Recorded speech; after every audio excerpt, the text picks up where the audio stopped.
जब हम सब सामना करते हैं मुश्किल समय का, चुनौती के समय का, बिल्कुल इस आर्थिक समय का जिसका हम सामना कर रहे हैं, व्यक्तिगत, परिवार और संस्थाएं इस बात पर जोर देने लगी हैं कि उनके पास क्या है और उन्हें क्या चुकाना है।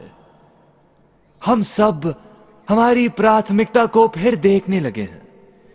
यानी मुश्किल समय हमेशा बुरे नहीं होते हैं, क्योंकि वो हमारी मदद करते हैं कि हम ध्यान दें कि हमारे जीवन में क्या उत्पादन करता है और क्या नहीं करता है, जीवन में क्या महत्वपूर्ण है और क्या नहीं है। लेकिन समय लेकर किसी की प्राथमिकता का मूल्यांकन करना यह बहुत जरूरी है। समय लेना कि जांच लें कि जीवन में असली संपत्ति क्या है और असल में क्या चुकाना है, यह बहुत जरूरी है। देखिए, फिलिपियों की पत्री अध्याय 3 में प्रेरित यही तो करता है अपने आत्मिक जीवन से।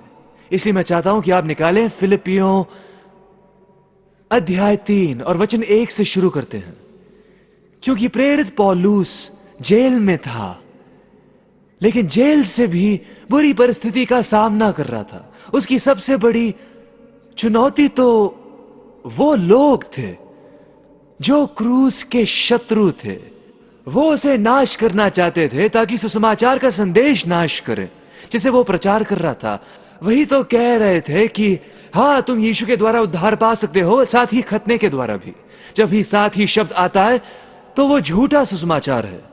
केवल यीशु मसीह के द्वारा उद्धार है, और वो मुश्किल समय का सामना कर रहा था। इन लोगों से निपटते हुए उसे मुश्किल का सामना करना पड़ा, उन लोगों से जो इनकार कर रहे थे क्रूस के संदेश का और अनुग्रह के संदेश का और विश्वास के संदेश का।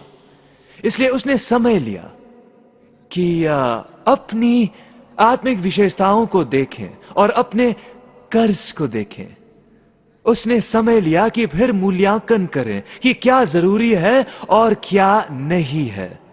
उसने समय लिया कि देखें कि उसके जीवन में कीमती क्या है और केवल बेकार के बैगेज क्या है। और हम सब ये रखते हैं। मैं जानता हूं कि मेरे पास है बेकार के बैगेज जिसे हमेशा जलाना चाहिए। उसने समय लिया कि उन पर गौर करें जो उसे सच्चा आनंद देते हैं और किसके कारण आता है घमंड और अहंकार। इस तरह वो हमें चलने के लिए एक आदर्श देता है।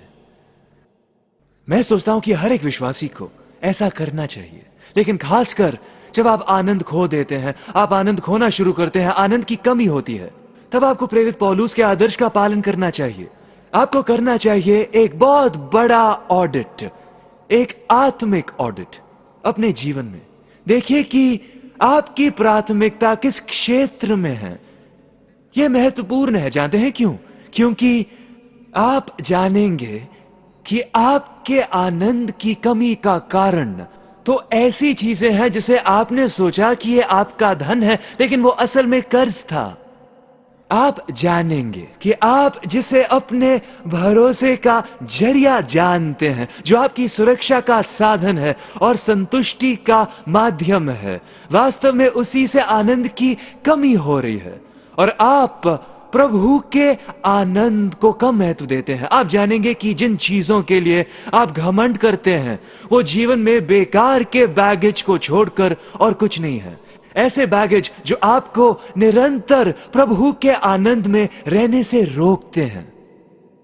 हम इस समय आनंद के बारे में नई श्रृंखला के मध्य में हैं, जिसे हम फिलिपियों में से देख रहे हैं।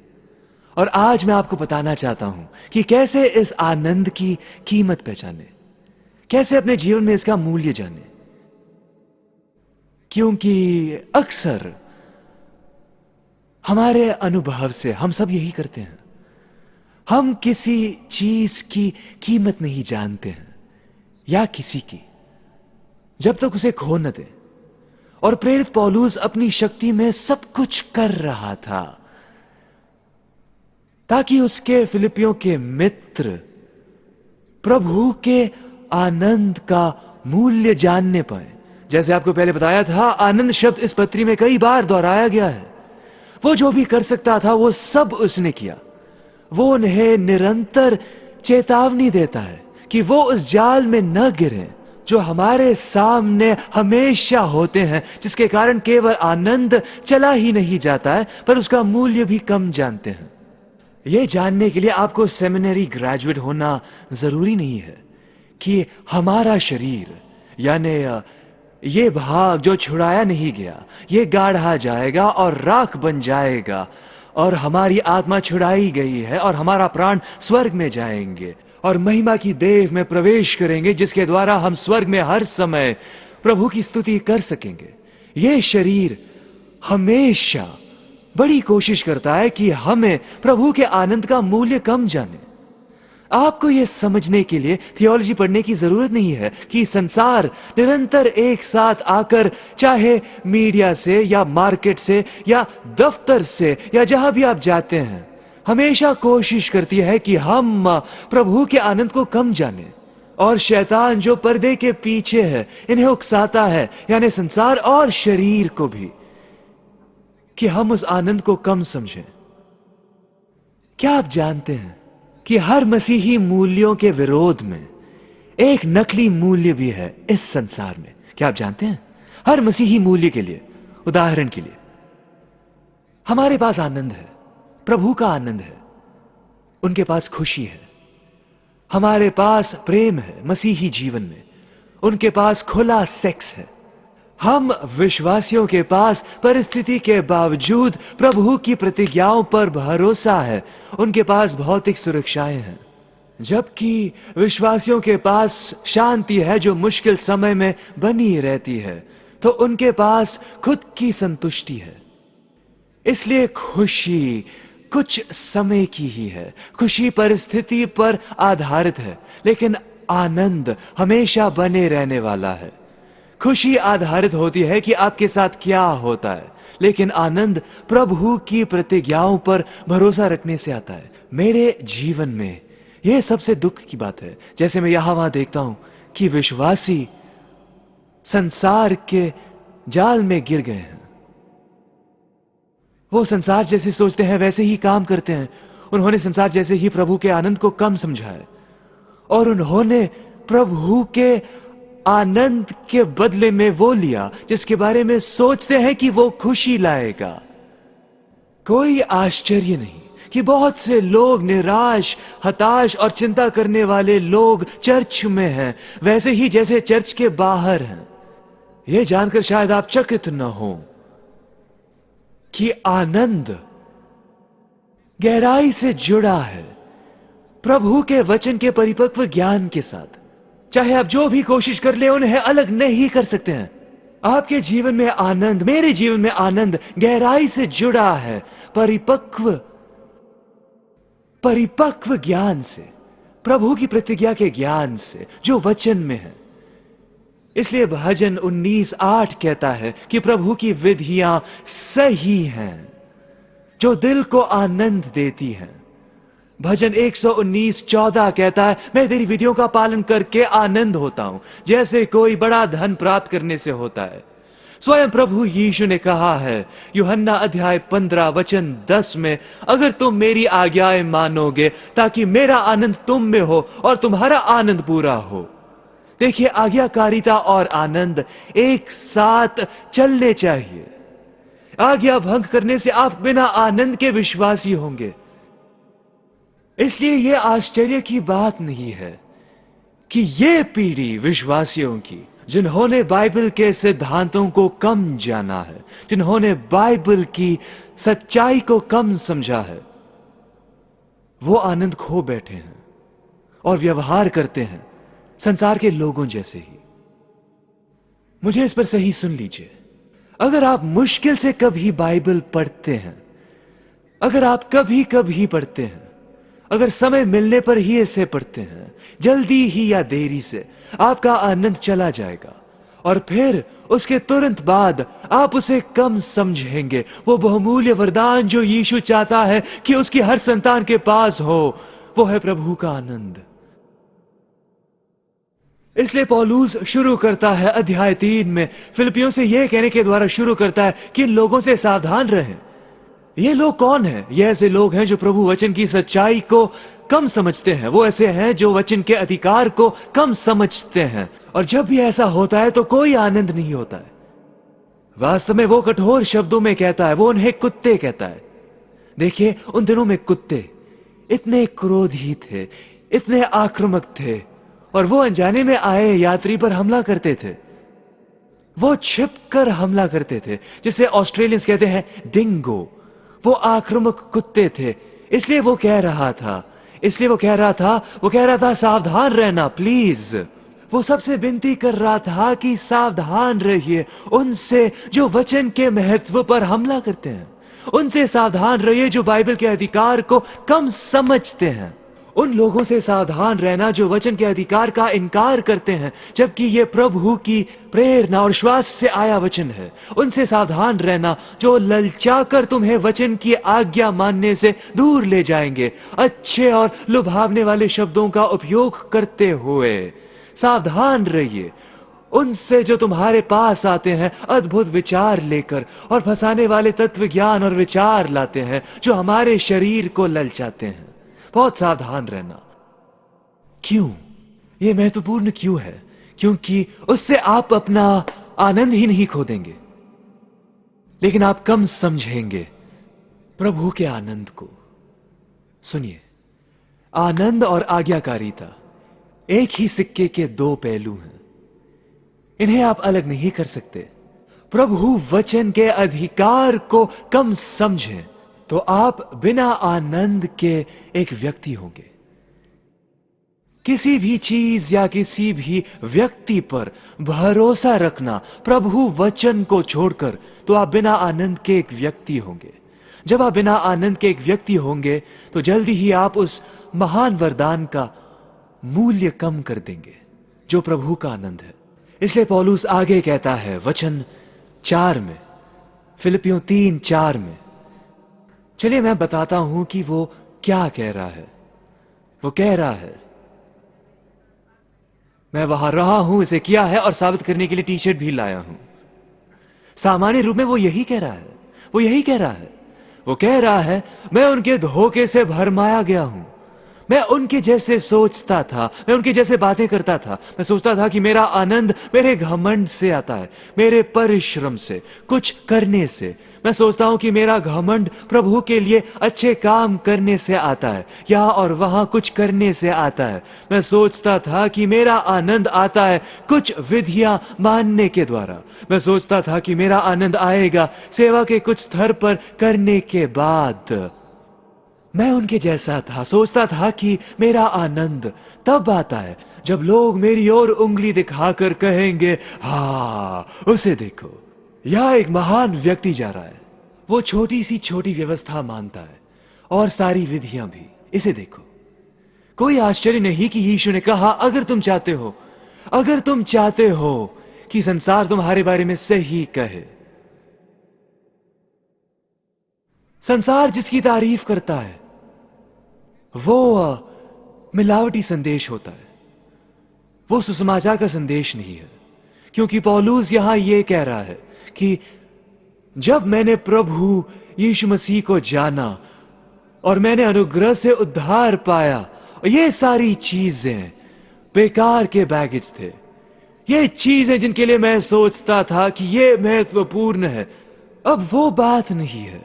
उसका इंटरनल ऑडिट जिसे वो अपने जीवन में कर रहा था, जैसे उसने पहले की संपत्ति की सूची देखी, सारी कमाई और सारा लाभ, वो कहता है वो नुकसान है, बेकार हो गए हैं मसीह की तुलना में। किसी भी समय पौलुस ने कभी सच्चाई का इनकार नहीं किया कि ये सारे बेकार के बैगेज जिसके लिए वो सोचता था कि ये जरूरी है कि वो अपना उद्धार कमाएगा, वो प्रभु के लिए अपना मार्ग कमाएगा।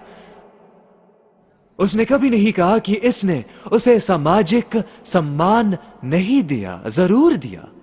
उसने ये नहीं कहा कि इसने उसे परंपरा में स्वीकृति नहीं दी। उसने ये नहीं कहा कि उसने धार्मिक शोहरत नहीं दी। इसने ये सब दिया, लेकिन हमें चुनना होगा, क्या हमें ये चाहिए या यीशु के मुंह से निकले बहुमूल्य वचन चाहिए, धन्य है तू मेरे भले और विश्वास योग्य दास।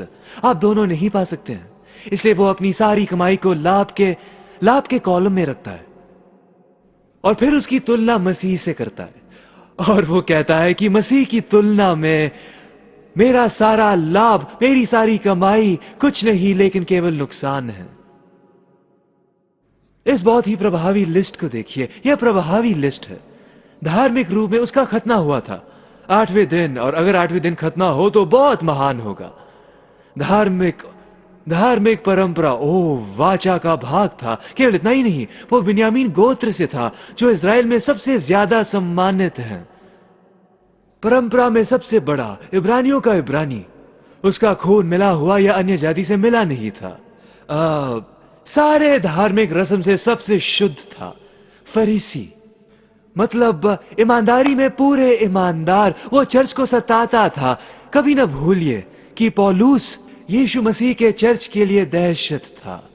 वो सोचता था कि यह उसकी महानता का एक भाग है, इसी तरह से वो स्वर्ग में जाएगा। वो इतना ईमानदार था। और आपने लोगों को कहते हुए सुना है, चाहे कुछ भी विश्वास करें, ईमानदार है तो कोई बात नहीं।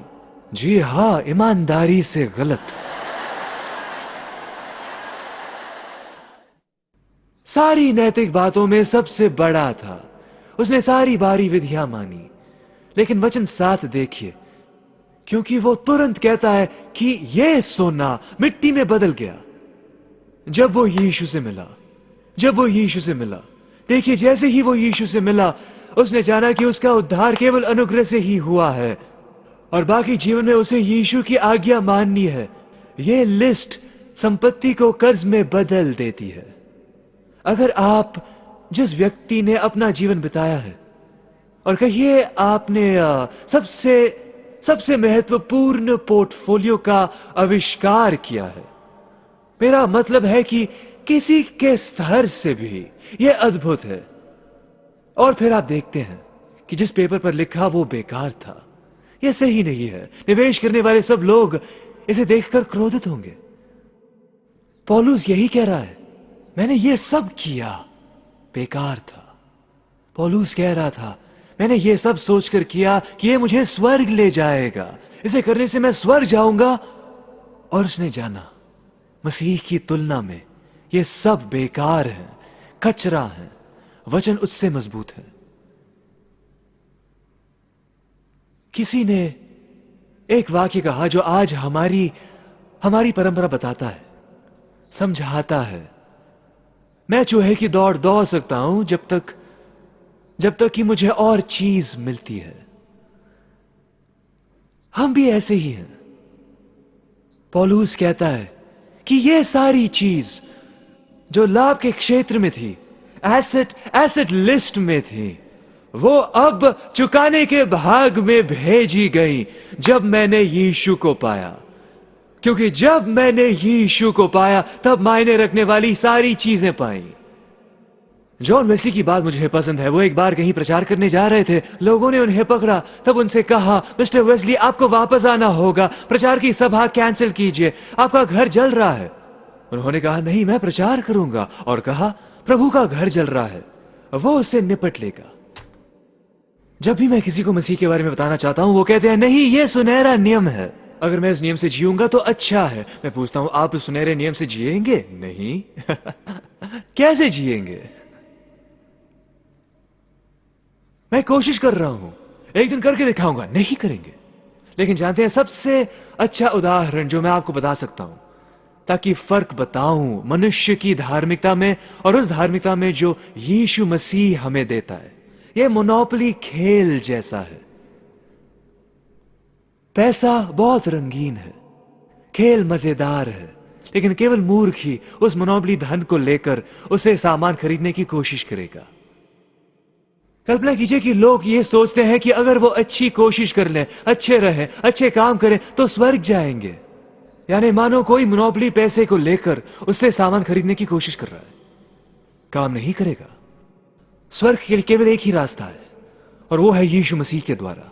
केवल अनुग्रह से ही उसका उद्धार है, केवल विश्वास से ही। आज आप इसे पा सकते हैं। अगर कभी उद्धार नहीं पाया है, आप उसके पास आ सकते हैं, उससे मांग सकते हैं कि आपके पाप को माफ करें ताकि आपको अनंत जीवन का वरदान दे। और पौलुस कहता है कि सारे लाभ जिसके लिए मैं सोचता था कि ये कमाई है, वो बेकार है उस धार्मिकता की तुलना में जो केवल यीशु मसीह मुझे दे सकता है। देखिए वचन 9, मेरी अपनी धार्मिकता रख कर नहीं जो व्यवस्था से आती है, लेकिन वो जो मसीह में विश्वास से आती है, वो धार्मिकता जो प्रभु से आती है और वो विश्वास से है। और जिस पल पौलुस ने जाना कि उसका लाभ वास्तव में नुकसान है, उसने अपने जीवन में एक मुख्य लक्ष्य बनाया, सबसे बड़ा लक्ष्य, सारे लक्ष्यों में महान। वचन 10 में पाया जाता है प्रेरित पौलुस का लक्ष्य यही था जिसके बारे में अगले संदेश में बताऊंगा। वो कहता है कि अब मेरा जीवन मसीह को जानना है और उसके पुनरुत्थान की सामर्थ्य और उसके दुख उठाने की संगति पाना है। क्यों? मुझे ध्यान से सुनिए, क्योंकि केवल मसीह के पुनरुत्थान की सामर्थ हमारे खाली दिल को तृप्त कर सकती है। केवल मसीह के पुनरुत्थान की सामर्थ हमेशा हर परीक्षा को हरा सकती है। केवल मसीह के पुनरुत्थान की सामर्थ मेरी परीक्षा को विजय में बदल सकती है। केवल मसीह के पुनरुत्थान की सामर्थ मेरी कमजोरी के बदले उसका बल दे सकती है। केवल मसीह के पुनरुत्थान की सामर्थ मेरी असफलता के बदले उसकी परिपूर्णता देती है। केवल मसीह के पुनरुत्थान की सामर्थ मेरी कमजोरी के बदले उसकी महिमा देगी। वो कहता है कि यहां तक कि दुख उठाना भी मुझे प्रभु के निकट लाता है। कैसे? क्योंकि मेरे दुख मुझे ताजा तरह से समझाता है मेरे लिए उसका दुख उठाना। प्रियो, मैं आपको बता सकता हूं कि जब मैं पहाड़ की चोटी पर था तब ज्यादा नहीं बढ़ा। मेरी सारी उन्नति तब हुई जब मैं तराई में था। जब मैं टूटता हूं तभी मैं मसीह में बढ़ता हूं। मैं कोई अच्छी फसल नहीं जानता हूं जो पहाड़ की चोटी पर अच्छी तरह बढ़ सकती है, लेकिन सबसे उत्तम फसल मिलती है तराई में। और मसीह के साथ दुख उठाने की संगति आपके लिए उसने जो दुख उठाया उसके बारे में नई और ताजी सराहना देती है और आप तेजी से बढ़ेंगे। मैं नहीं जानता कि आपने अपना भरोसा किस में रखा है, केवल आप इसका जवाब दे सकते हैं। मैं नहीं जानता कि आप किस प्राप्ति के लिए घमंड करते हैं, केवल आप इसे जानते हैं। मैं नहीं जानता संपत्ति की किस सूची में आप संतुष्ट होते हैं। चाहे वो जो भी हो, जब मसीह से उसकी तुलना की जाती है तो वो व्यर्थ है, वो कचरा है, वो बेकार है। अब मेरी बात सुन लीजिए जैसे मैं संदेश खत्म करता हूं। मुझे लगता है कि बहुत से लोग जानते हैं कि जब हम स्वर्ग जाएंगे तब हम सोचेंगे कि प्रभु, क्या मैंने सोचा कि ये चीजें जरूरी हैं? क्या मैं इसकी चिंता कर रहा था? जब आप प्रभु की उपस्थिति और महिमा में तुलना करेंगे तो आप कहेंगे, मैंने क्या किया? मैं कितना मूर्ख था कि सोचता था कि यह जरूरी है। स्वर्ग में ऐसा ही होगा, लेकिन इसे जानने के लिए आपको स्वर्ग जाने की राह नहीं देखनी होगी। आप इसे अभी जान सकते हैं, आप अभी से समझ सकते हैं, आप प्रभु के आनंद को समझ सकते हैं अभी। अगर आप परमेश्वर को स्वयं पहचानना चाहते हैं तो हमसे पत्रिका की मांग कीजिए। जो आप पाना चाहते हैं उस आनंद को खोजिए। वो आपको आपके प्रति परमेश्वर के प्यार के बारे में बताएगा और क्षमा का अनुभव का विवरण भी। अगर आपको परमेश्वर के साथ व्यक्तिगत रिश्ता हो या नजदीकी रिश्ता पाना चाहते हैं तो हमारी पत्रिका 7 पद जो विश्वास बढ़ाता है, परमेश्वर से संबंध और गहरा करने में मदद करेगा। अपनी मुफ्त पत्रिका के लिए हमसे संपर्क करें।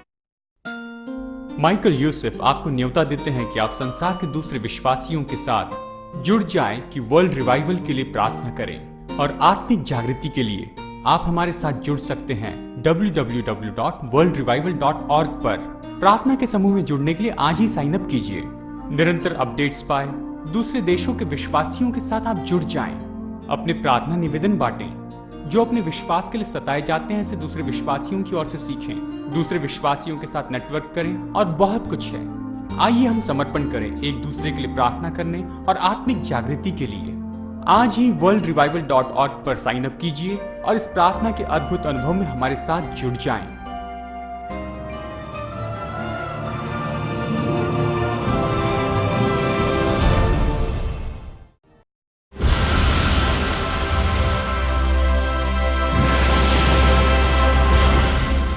जीवन बदल देने की यीशु मसीह की सच्चाई को प्रकट करिए। ये कार्यक्रम लीडिंग द वे प्रस्तुत करते हैं डॉक्टर माइकल यूसुफ के